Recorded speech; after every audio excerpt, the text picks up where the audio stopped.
नमस्कार, मैं Vishnu Shankar TV9 Bharatvarsh digital के मंच से। बाबरी मस्जिद के ढहाने के लगभग 28 साल बाद इस मामले के सभी जीवित 32 अभियुक्तों को स्पेशल CBI कोर्ट के जज संतोष कुमार यादव ने 30 सितंबर को बरी कर दिया।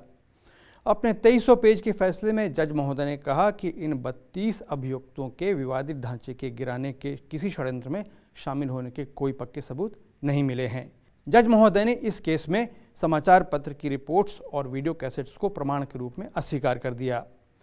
जस्टिस यादव का कहना था कि विश्व हिंदू परिषद के नेता स्वर्गीय अशोक सिंघल तो ढांचे को बचाना चाहते थे क्योंकि रामलला स्वयं ढांचे के भीतर विराजमान थे। आज बात करेंगे कि किसी आपराधिक केस में षड्यंत्र का आरोप सिद्ध करना क्यों मुश्किल होता है। षड्यंत्र की परिभाषा कानूनी तौर पर क्या है। आपराधिक षड्यंत्र तब सिद्ध होता है जब दो या ज़्यादा लोग कोई गैर कानूनी काम करने की योजना बनाएं और इसे मुकम्मल करने के लिए कदम उठाएं। जो कदम उठाया जाता है ज़रूरी नहीं है कि वह कोई अपराध हो, लेकिन यह साफ होना चाहिए कि कथित षड्यंत्र में शामिल लोगों को इस प्लान की जानकारी थी और वह कानून तोड़ने का इरादा रखते थे। किसी व्यक्ति को षड्यंत्र के आरोप में दोषी करार दिया जा सकता है, भले ही प्लान किया गया अपराध अंततः किया जाए या नहीं। अधिकतर देशों में षड्यंत्र रचने वालों में से कम एक व्यक्ति को अपराध के प्लान को कार्यान्वित करने के लिए कोई निर्णायक कदम उठाना भी ज़रूरी है।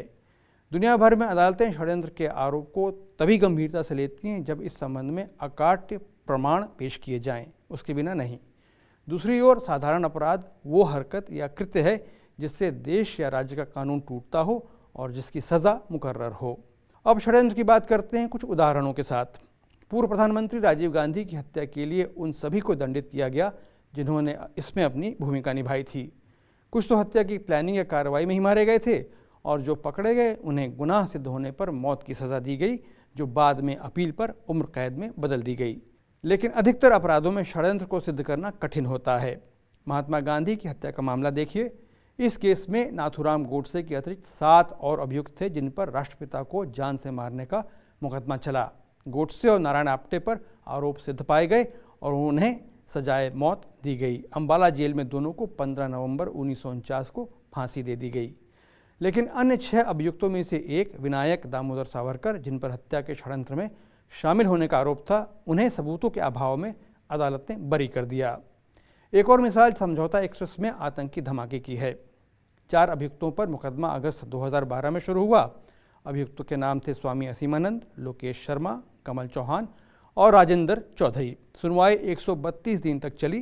पंचकुला स्थित स्पेशल कोर्ट ने अपने फैसले में ये कहते हुए चारों अभियुक्तों को बरी कर दिया कि NIA यानी राष्ट्रीय जांच एजेंसी इन पर षड्यंत्र का आरोप साबित करने में नाकाम रही।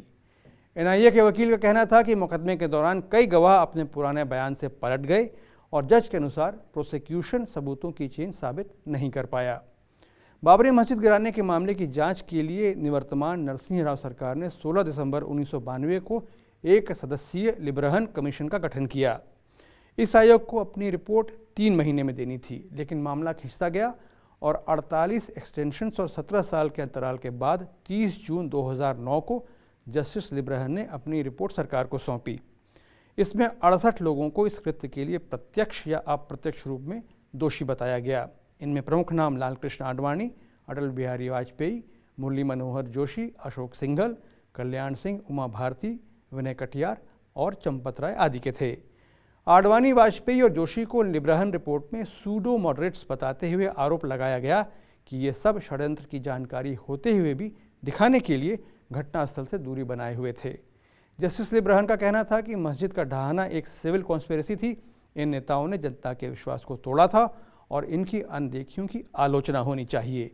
लिब्रहन रिपोर्ट के अनुसार मस्जिद गिराने की कार्रवाई पूर्व नियोजित थी। यहाँ ये बताते चलें कि एक जांच आयोग मामले की तहकीकात कर सकता है और इसके आधार पर अपनी सिफारिशें सरकार को दे सकता है। कानूनी कार्रवाई का फैसला सरकार करती है और मुकदमा अदालत में चलता है।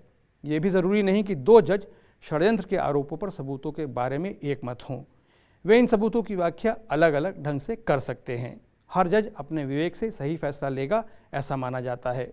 फिर एक अदालत जनता की भी है और हर 5 साल में या उससे पहले वह अपने वोट से फैसला सुनाती रहती है। अयोध्या के संदर्भ में ही देख लीजिए। 1991 में यूपी में बीजेपी की सरकार थी।